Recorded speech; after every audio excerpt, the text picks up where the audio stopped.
The internet is full of dramatic videos about venomous snakes. A lot of misinformation is presented in order to get more views and likes. Misleading content posted by well-known internet figures with large audiences can cause more fear of these reptiles instead of admiration and respect. In this video, we will focus on the deadly venomous snakes. So when should we call a certain snake species deadly venomous? We use these words for species which have the potential of killing a human with a single bite. One of the common issues when people talk about deadly venomous snakes is confusing terms, the most venomous and the most dangerous. Importantly, the most venomous snakes are not necessarily the most dangerous. The most venomous snakes in different regions of the world are usually not the ones that cause most snake bites in those regions. Therefore, they are not the most dangerous. There are several factors which make a snake species particularly dangerous. Of course, it should have venom toxic enough to kill a human with a single bite. Adding to that, it should be common and tolerate habitat alteration. If it thrives close to humans, the chance of dangerous encounters gets high. The last important thing is the behavior of the snake species. If it's usually nervous and ready to bite when encountered, snake bites can happen. A combination of all factors we mentioned makes a snake species very dangerous. We will now visit different regions of the world and show you examples of the most venomous snakes and the most dangerous snakes that live there. Africa.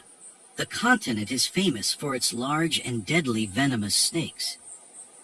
One of the most venomous snake species in Africa is the black mamba.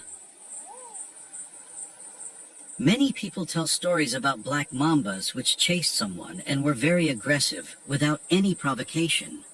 Yet, there are no reliably recorded cases of such behavior. Black mambas are shy snakes which try to avoid confrontations with humans. Yes, if they are cornered or attacked, they will defend themselves. People usually have a very poor understanding of snake behavior and interpret it incorrectly. For example, a snake crawling quickly towards a person in order to escape into dense vegetation behind that person can be mistakenly accused of being aggressive and wrongly interpreted as chasing the person. In reality, black mambas bite very few people. The same applies to the other three species of mambas. Drop for drop, the most venomous snake in Africa is the boomslang. Similarly to mambas, boomslangs are shy and elusive snakes. Bites are very uncommon. This is the forest cobra, the longest true cobra in the world. It has a very potent venom, and it is one of the most venomous African cobras. Similarly to mambas and the boomslang, it rarely bites people. The most dangerous snakes of Africa include some of the less venomous cobras, which are often very abundant in proximity to humans. The most dangerous cobra in southern Africa is the Mozambique spitting cobra. Another very dangerous species of cobra is the black-necked spitting cobra. It has a wide range in sub-Saharan Africa. The most dangerous snakes of Africa are some viper species. Forget the massive West African gaboon viper with the longest fangs of all venomous snakes in the world. This species lives secretively in rainforests and rarely comes into contact with humans. Its relative, the puff adder, is a different story. With a wide distribution across sub-Saharan Africa, a common occurrence in many habitats including agricultural land, large size, potent venom, long fangs, and nervous nature. This is the most dangerous snake in Africa. Puff adders are extremely well camouflaged and can be easily missed by humans visiting their home range.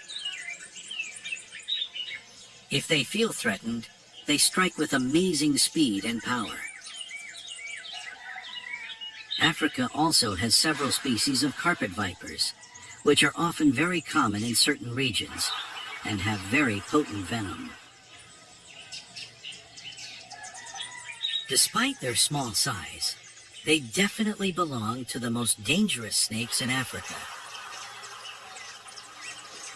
Similarly to the puff adder, they are nervous when they feel threatened. They tolerate habitat alteration and blend in with their surroundings very well.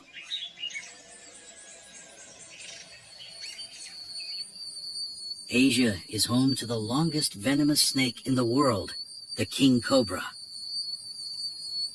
You might be surprised by the fact that it does not belong to the most venomous snakes in the world, and it also does not belong to the most dangerous snakes in the world. Bites from king cobras are very rare and usually inflicted on snake handlers. The most venomous snakes of Asia include some species of kraits, true cobras, or black desert cobras. Some of them also belong to the most dangerous snakes in Asia. Kraits in general, such as this extremely venomous Malayan krait, are secretive, nocturnal, and don't often come into contact with humans. They rarely bite when they feel threatened, and therefore cause a very small number of snake bites. There is one exception, the common krait from the Indian subcontinent.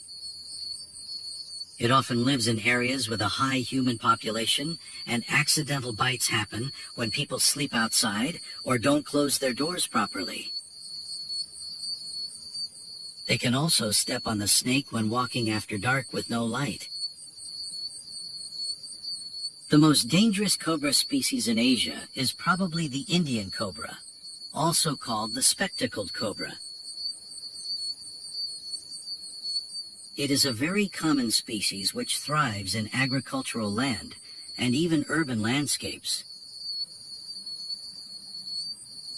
It has a very potent venom and bites many people on the Indian subcontinent every year.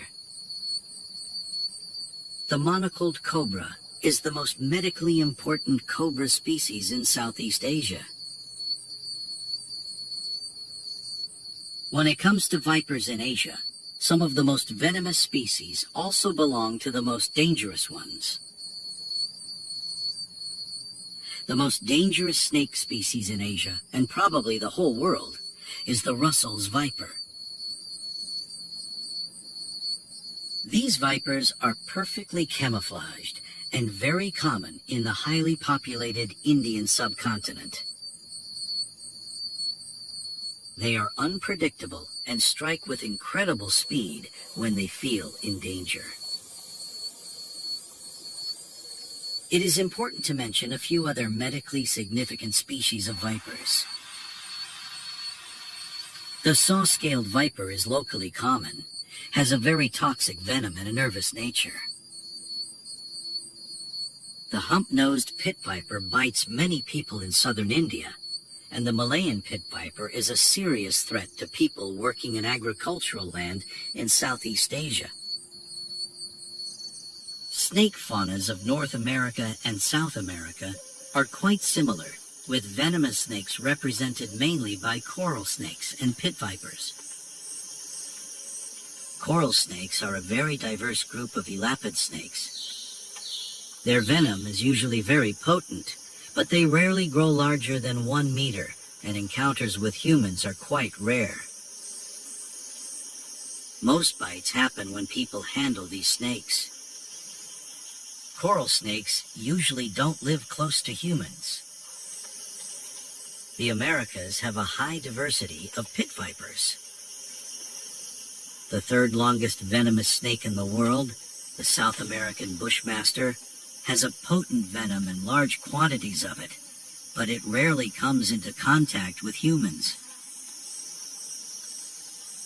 Some pit vipers from the Americas have even more potent venom, like the tiger rattlesnake and the Mojave rattlesnake. Venom toxicity also does not correlate with the number of bites and the level of danger for humans in this case. Many more bites are caused by far less venomous, but a very common rattlesnake species with a wide range, the western diamondback rattlesnake.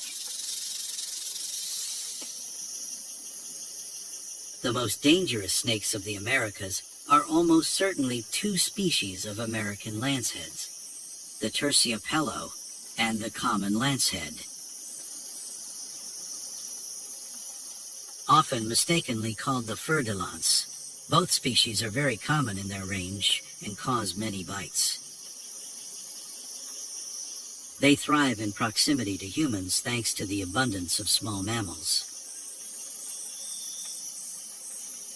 These pit vipers are well camouflaged and ready to bite if threatened. The terciopelo lives in Central America and the northern part of South America. The common lancehead lives in the tropical lowlands of the northern half of South America.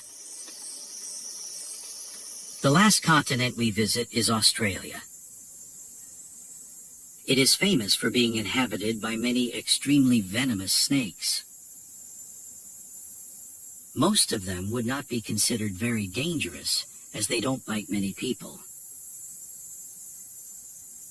The best possible example is the inland taipan. This is the most venomous snake in the world. Its venom is so toxic because it lives in a very harsh, arid environment, and it cannot risk losing any prey item when it finally finds it. Inland taipans hunt small mammals living in deep cracks in the desert soil. This species lives in the middle of nowhere, very far from people.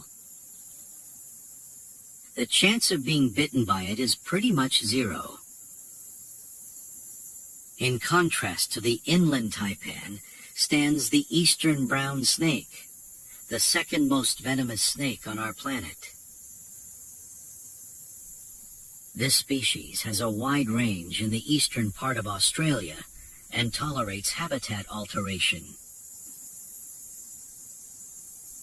When encountered, it is often very nervous and defensive. Eastern brown snakes are responsible for more bites and deaths than any other snake species in Australia. Other medically significant snakes in the region include the tiger snake, several species of brown snakes, and the coastal taipan population that lives in Papua New Guinea.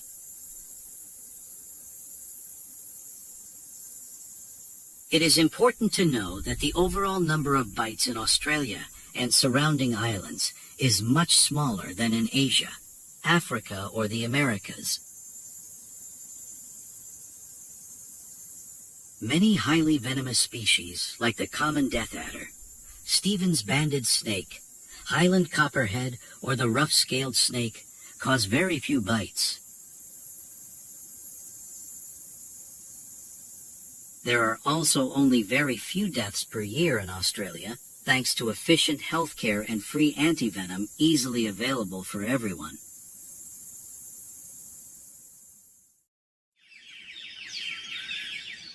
We recommend checking reliable research using the median lethal dose toxic unit, also called LD50, to compare venom toxicity of different species.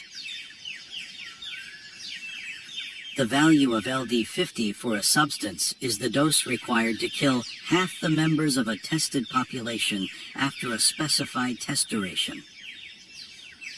A lower LD50 value is indicative of higher toxicity. The median lethal dose of snake toxins is usually determined by tests on mice. There are 4 methods by which the LD50 test is determined, using subcutaneous, intravenous, intramuscular, or intraperitoneal injection of venom. Subcutaneous injection is the most applicable to actual bites.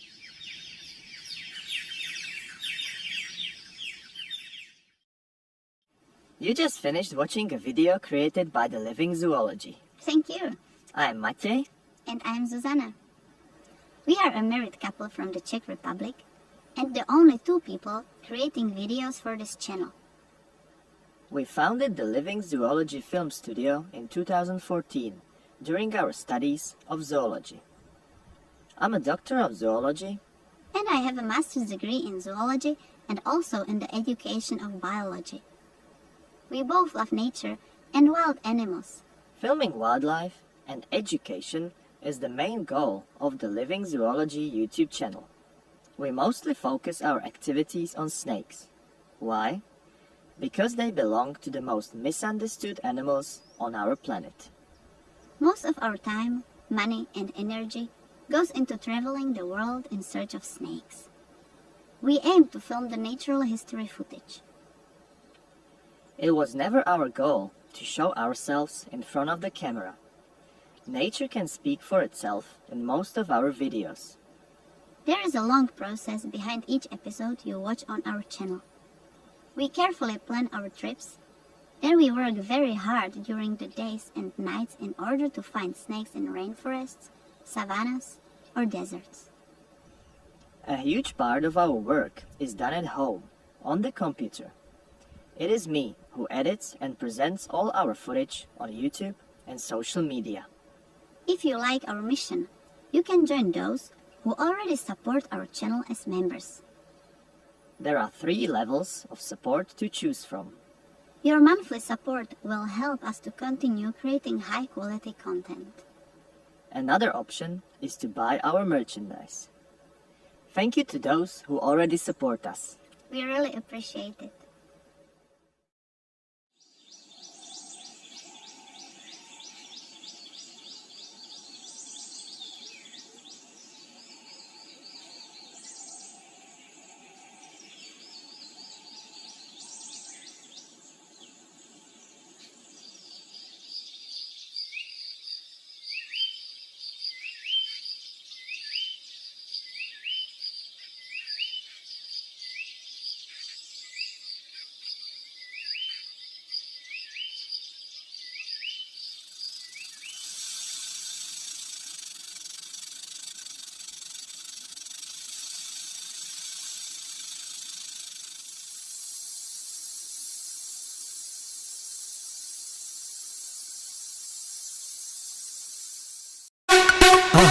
மறக்காம surprise பண்ணுங்க. Thank you.